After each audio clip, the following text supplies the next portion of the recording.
Switzerland था मेरे Europe trip का लास्ट डेस्टिनेशन और यूरोप ट्रिप प्लानिंग सीरीज का लास्ट वीडियो भी यही है। इस सीरीज के पिछले वीडियोस में मैंने आपको बताया था इंटरनेशनल फ़्लाइट बुकिंग कैसे की जाए, पेरिस और फ्रेंच रिविera से जुड़ी हुई तमाम इन्फॉर्मेशन आपसे शेयर की थी। अगर इन वीडियोस को आपने मिस किया है तो लिंक आपके डिस्क्रिप्शन बॉक्स में और स्क्रीन के कॉर्नर पर मिल जाएगा।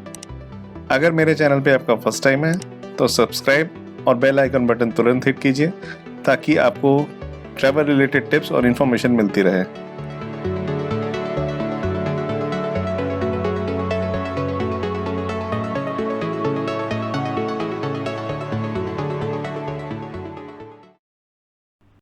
नीस से ज्यूरिक जाने के लिए मैंने यूरोप की लो कॉस्ट एयरलाइंस ईजीजेट की 1 घंटे की फ़्लाइट ली थी, जिससे मैं पहुंचा था ज्यूरिक।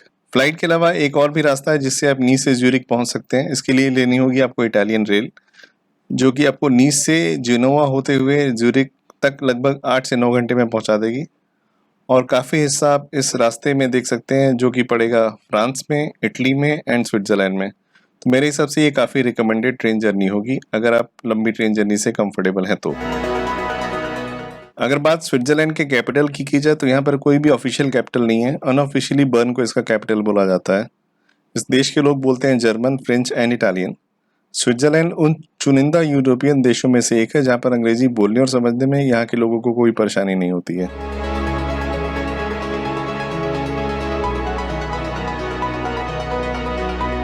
स्विट्जरलैंड काफ़ी छोटा सा देश है। यहाँ पे बेस कहाँ बनाया जाए जिससे आप कम से कम कॉस्ट और दिक्कतों की पूरी कंट्री को कवर कर सकें अपने 6 से 7 दिनों के ट्रिप में। ये फैक्टर काफ़ी इंपॉर्टेंट हो जाता है।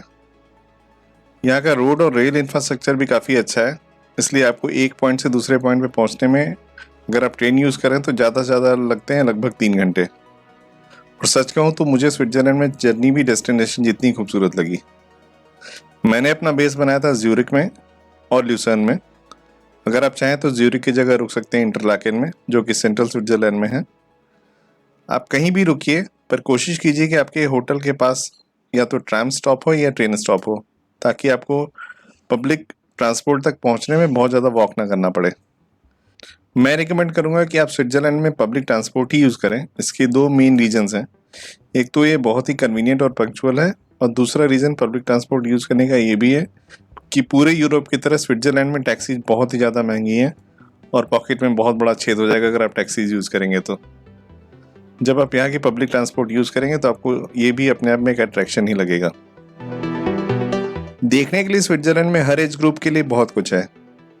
यहाँ माउंटेन टॉप्स हैं, लेक्स हैं, वाटरफॉल्स हैं, म्यूजियम्स हैं। क्या देखना है, क्या करना है, इसके डिटेल्स के लिए मैं हमेशा रेफर करता हूँ ट्रिप एडवाइजर की वेबसाइट को, और आपको भी वही रिकमेंड करूँगा। स्विट्जरलैंड का पब्लिक ट्रांसपोर्ट सिस्टम दुनिया के सबसे बेहतरीन ट्रांसपोर्ट सिस्टम्स में से एक है। इसलिए आपको अगर एक सिटी से दूसरे सिटी जाना हो या शहर के अंदर ही घूमना हो तो भी कोई दिक्कत नहीं होगी, क्योंकि स्विट्जरलैंड की सारी सिटीज़, टाउन्स और विलेजेस कनेक्टेड हैं हाई स्पीड और कन्वीनियंट ट्रेन से। और शहर के अंदर आप यूज़ कर सकते हैं वहाँ की ट्रैम्स, buses and boats.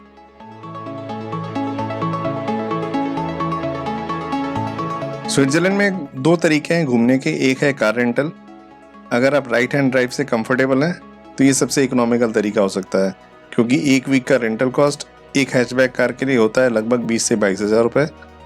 Petrol and parking charges मिला के भी ये 30 से 32 हज़ार के आसपास होगा 1 वीक के लिए, इससे ज़्यादा नहीं। दूसरा तरीका है स्विस ट्रैवल सिस्टम। जब मैंने अपने ट्रिप के लिए इस पर रिसर्च किया तो इतने सारे पासेज और टिकट्स के ऑप्शन दिखे कि मेरा तो दिमाग ही घूम गया। इसलिए मैं आपको सिर्फ वही ऑप्शन दिखा रहा हूँ जो मैंने चुना था। अगर आप अपना Swiss travel pass Swiss tours की वेबसाइट से ले रहे हैं तो इनके प्रोमो कोड्स को यूज़ करके फाइनल कार्ट वैल्यू पे थोड़ा बहुत पैसा बचाया जा सकता है। पास की प्राइसेस शुरू होते हैं 3 दिन कंटिन्यूस की 16,500 से। 8 डेज कंटिन्यूस पास की प्राइस है लगभग 30,000 और 15 डेज कंटिन्यूस पास की प्राइस है लगभग 36,000। इसमें इंक्लूडेड होता है अनलिमिटेड ट्रैवल बस, बोट और ट्रेन में पूरे स्विट्जरलैंड में। 500 म्यूजियम्स हैं स्विट्जरलैंड में जहाँ फ्री एंट्री मिलती है। 50% डिस्काउंट होता है माउंटेन एक्सकर्शंस पे। सीनिक रूट्स पे भी फ्री एंट्री होती है। कुछ सीट रिजर्वेशन के लिए एक्स्ट्रा पैसा देना होता है। और 16 साल तक के बच्चे आपके साथ स्विस फैमिली कार्ड पे फ्री ट्रैवल कर सकते हैं। अपने 6 दिनों के ट्रिप के लिए मैंने लिया था 4+1 bonus day Swiss travel pass, जो कि वैलिड था कंटिन्यूस 5 दिनों के लिए सेकंड क्लास के ट्रैवल के लिए। और एक दिन ज्यूरिक देखने के लिए मैंने लिया था ज्यूरिक कार्ड। स्विस पास हर साल सितंबर से दिसंबर तक देता है बोनस डे ऑफर। 4 दिन के पास पर मिलता है 1 बोनस दिन का ट्रैवल और 8 दिन के पास पर मिलता है 2 बोनस दिन का ट्रैवल। स्विस ट्रैवल पास आप खरीद सकते हैं swisstours.com या raileurope.co.in। ये दोनों ही वेबसाइट्स आपके इंडियन होम एड्रेस पर आपका फिजिकल पास कुरियर करती हैं। पास की जगह प्रिंटआउट्स बिल्कुल नहीं चलते हैं, तो मेरा सजेशन होगा कि आप अपने ट्रैवल डेट से करीब 1 महीने पहले ही ये पासेज ऑर्डर कर दें।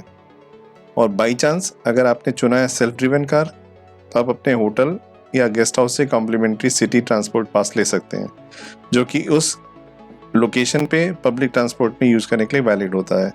और स्विट्ज़रलैंड के ज़्यादातर होटल्स एंड गेस्ट हाउसेज अपने गेस्ट को ऐसे पासेज कॉम्प्लीमेंट्री प्रोवाइड कराते हैं।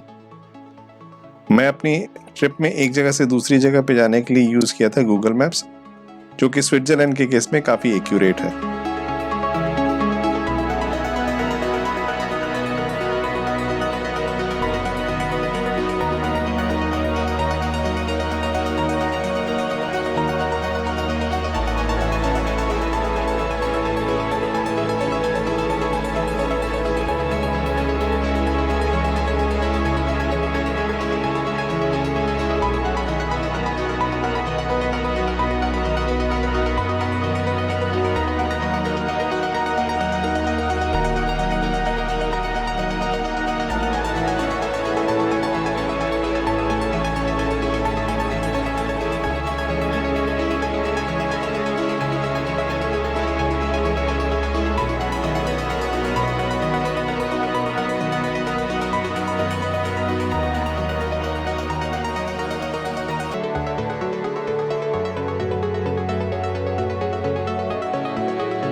अब अगर बात स्विट्ज़रलैंड में खाने की जाए, तो मैं ईमानदारी से बोलूँगा कि हम देसी लोग किसी भी इंटरनेशनल ट्रिप पर सबसे ज़्यादा चिंतित होते हैं खाने को लेके ही। और अगर आप वेजिटेरियन हैं तो ये चिंता दोगुनी हो जाती है। हालांकि स्विट्ज़रलैंड में काफ़ी सारे देसी रेस्टोरेंट हैं, लेकिन प्राइसेस भी काफ़ी हाई हैं। फॉर एग्जांपल, दाल या ग्रेवी वाली सब्जी लगभग 1200 से 1400 रुपये की आती है और रोटी नान लगभग 300 से 400 रुपये का। स्विट्ज़रलैंड में इंडियन रेस्टोरेंट्स की एक पॉजिटिव बात ये दिखी कि अगर आप दाल या ग्रेवी वाली कोई भी सब्जी ऑर्डर करते हैं तो उसके साथ आता है 1 पोर्शन राइस का, और 2 लोगों के 1 मील का खर्चा आता है लगभग 2500 से 3000 रुपये। तो अगर आप स्विट्ज़रलैंड में खाने पे कुछ पैसा सेव करना चाहते हैं तो मेरे मालदीव सीरीज का मनी सेविंग टिप्स वाला वीडियो ज़रूर देखिएगा, जिसका लिंक मैंने आपको ऊपर स्क्रीन के कॉर्नर पे एंड डिस्क्रिप्शन बॉक्स में दे दिया है। अगर आप फास्ट फूड से काम चला सकते हैं तो बर्गर किंग एंड मैकडोनल्ड्स में आपको बर्गर मिल जाएगा लगभग 600 से 700 रुपये में, और इन दोनों ही जगह पर आपको वेजिटेरियन ऑप्शंस भी मिल जाएंगे जो कि फ्रांस में आपको नहीं मिलते हैं। अगर स्विट्ज़रलैंड में होटलों की बात की जाए तो ज्यूरिक के होटल बाकी स्विस टाउन्स के मुकाबले थोड़े सस्ते हैं। ज्यूरिक में 3 एंड 4 स्टार होटल आपको लगभग 5,500 से स्टार्टिंग प्राइस में मिल जाएंगे। अब अगर बात ल्यूसर्न की जाए, ल्यूसर्न के 3 एंड 4 स्टार होटल्स आपको 6 से 7,000 की स्टार्टिंग प्राइस में आराम से मिल जाएंगे।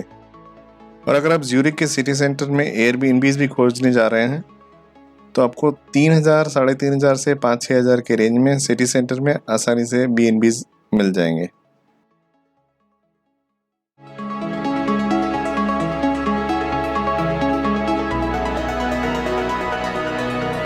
ट्रिप कंप्लीट हो चुका है। चलिए करते हैं खर्चे का पूरा हिसाब। आज तक हमने खर्चा किया था लगभग 2,41,000 रुपये। पेरिस से नीस जाना, नीस से ज्यूरिक आना, उसमें खर्चा हुआ लगभग 20,000 रुपये। 6 रातों का 10,000 पर नाइट के हिसाब से होटल का हुआ स्विट्जरलैंड में 60,000 रुपये। स्विस ट्रैवल पास का लगभग 39,000। खाने का स्विट्जरलैंड में लगभग 25,000 और ज्यूरिक कार्ड पे हमने खर्चा किया 4,000 का। और ट्रैवल इंश्योरेंस जो कि शेंजन वीज़ा के लिए मैंडेटरी है, उसका खर्चा है 3,500। तो इस पूरे यूरोप ट्रिप में खर्चा हुआ लगभग 3,92,500, जिसमें आपने देखा दुनिया के 2 सबसे खूबसूरत देश फ्रांस एंड स्विट्जरलैंड। तो मेरे हिसाब से ये सौदा महंगा तो नहीं है।